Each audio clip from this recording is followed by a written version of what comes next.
Good afternoon, students. How are you? Hope you all are fine. Today, we shall learn one of the important and motivational topic. 2.6 Great scientists have a questioning mind. In this topic, there is description about C.V. Raman and written by Dr. A.P.J. Abdul Kalam. Dr. APJ Abdul Kalam was the President of India from 2002 to 2007.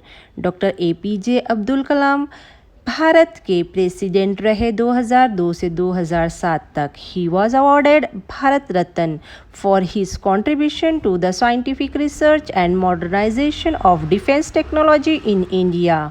उन्हें भारत रत्न का award दिया गया साइंसी खोज technology और India की modern. ही Lord children, वो बच्चों से प्यार करते थे. His books and ideas have inspired many young Indians. उनकी बुक और आइडियाज़ इंडिया के बहुत सारे यंग लोगों को तहरीक देती है. In his passage he talk about another great Indian scientist C.V. Raman. इस पैराग्राफ में उन्होंने दूसरे साइंटिस्ट C.V. रमन के बारे में बात की है. Great scientific minds are restless with questions. अजीम साइंसदानों के जहन सवालों से बेचैन होते हैं. दे कीप आस्किंग, वो पूछते रहते हैं. वाई डज दिस हैपन, ऐसा क्यों हुआ. Can I make it better, क्या मैं इसे और अच्छा बना सकता हूँ. और what more can this do, और इसमें क्या किया जा सकता है. Let us study the life of a great scientist.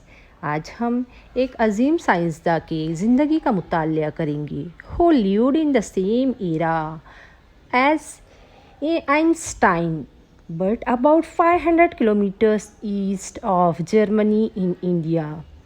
वो साइंसदान जो आइंस्टाइन की सदी का ही था, लेकिन उससे 5000 किलोमीटर दूर इंडिया में था. In Tiruchirappalli in south India in the year 1888. 1888 में वो साउथ इंडिया के तिरुचिरापल्ली में पैदा हुए. Raman grew up to be one of the greatest scientists in India. Raman Bharat के अजीम साइंसदानों में से एक थे. He was bright student right from the start and was deeply interested in optical science and acoustics. से उन्हें सूती और बसरी साइंस में दिलचस्पी थी. This is what perhaps led him to discover that the mridangam and the tabla produce more melodious sound than any other percussion instrument. और इसीलिए उन्होंने दरियाफ्त किया कि तबला और मर्दंग सबसे ज़्यादा सुरीली आवाज़ पैदा करते हैं. He was fascinated by colorful things, be it a flower, butterfly or game. वो रंगीन चीज़ों के शौकीन थे. उन्हें तितली हो, खेल हो या जवाहरात हो, वो सब के बारे में मालूम करने की कोशिश करते थे. He became a scholar in sound and sound related physics. वो सूती और सूती आवाज़ से मुतालिक आलात में फिज़िक्स में माहिर हो गए थे. One day, एक दिन, a ship sailed from the port of London towards Calcutta. एक दिन वो शिप में बैठे जो लंदन से कलकत्ता आ रही थी. On border was young C.V. Raman who had delivered a lecture on the acoustics of violin in London.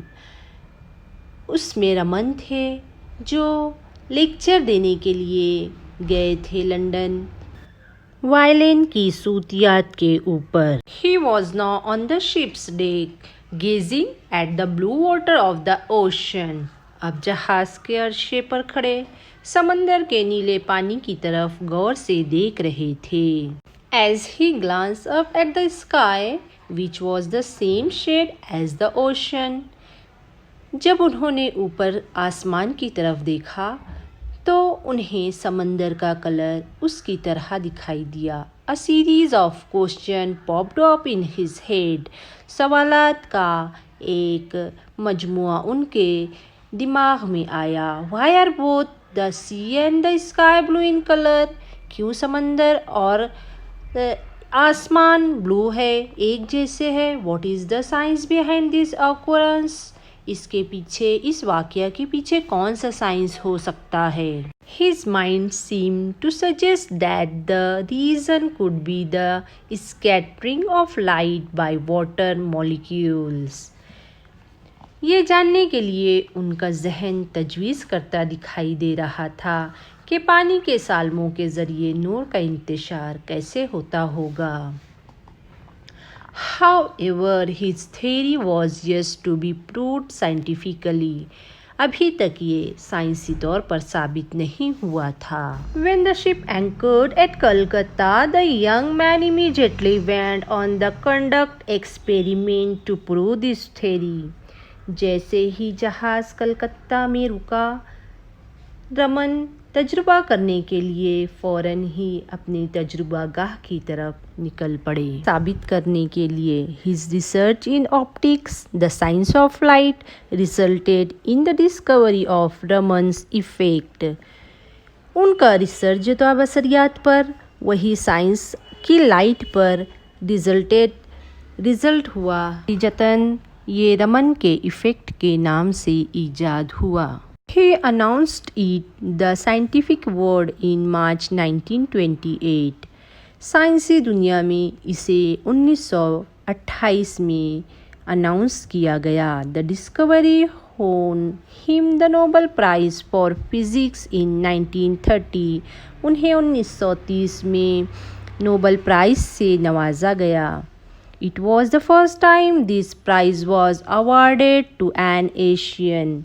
Asia में पहली बार किसी को ये नोबेल प्राइज़ दिया गया। The day later declared as national science day. इसी दिन को आगे चलकर नेशनल साइंस डे का नाम दिया गया। Even before this, his contribution to the science of optics had been acknowledged and he was elected Fellow of the Royal Society in 1924. यहाँ तक कि उनको रॉयल सोसाइटी ने 1928 में अपनी सोसाइटी का मेंबर बना दिया। You would have learned about the Raman's effect in the detail at school. तुमने स्कूल में रमन के इफ़ेक्ट के बारे में मालूमात हासिल की होगी। But do you know the discovery subsequently helped in the determining the internal structure of some 2000 chemical compounds? लेकिन क्या आपको ये पता है कि आगे चलकर तकरीबन 2000 कीमियाई मुरक्कबात के अंदरूनी साख्त मुतय्यन करने में इससे मदद मिली। And can you guess what the cost of equipment that Raman used to prove his theory was? क्या तुम्हें मालूम है कि रमन ने जो थ्योरी प्रूव करी उसके लिए उन्हें क्या खर्च आया? A measly 200 rupees. सिर्फ 200 रुपये उन्हें खर्च आया। Raman strongly felt that scientists should not be confined to laboratories to solve scientific problems. साइंसदानों को साइंसी मसाइल हल करने के लिए तजुर्बा गाहों तक महदूद नहीं रहना चाहिए। इस तरह से रमन सोचते थे। They should search around themselves and find those answers in accordance with nature. उन्हें अपने इर्द गिर्द भी तहकीक करना चाहिए और नेचर के मुताबिक जो इनकी दरियाफ्त है वो करना चाहिए। For the essence of science lies in independent thinking and hard work and not in the equipment. क्योंकि साइंसी जौहर आज़ादाना मेहनत में है, ना कि आलात में। True, कितना सच है। Though the ocean and the sky have always been blue in color. हालांकि समंदर और आसमान का कलर हमेशा से ब्लू था, एक जैसा था। It needed a questioning mind with a scientific outlook to find the reason behind it. लेकिन इसके पशे-पुस्त सबब दरियाफ्त करने के लिए एक साइंसी नुक्ते नज़र रखने वाला और तजस्सुसी दिमाग रखने वाले की ज़रूरत थी। So students, are you understand? Now, question. Prepare a life sketch of Dr. C.V. Raman based on his lesson. Text book page number 58 पर तुम्हें C.V. रमन का लाइफ स्केच दिया हुआ है, उसे कंप्लीट करना है और मुझको व्हाट्सएप पर सेंड करना है। Okay student, please try your best. Thank you. Stay home, stay safe.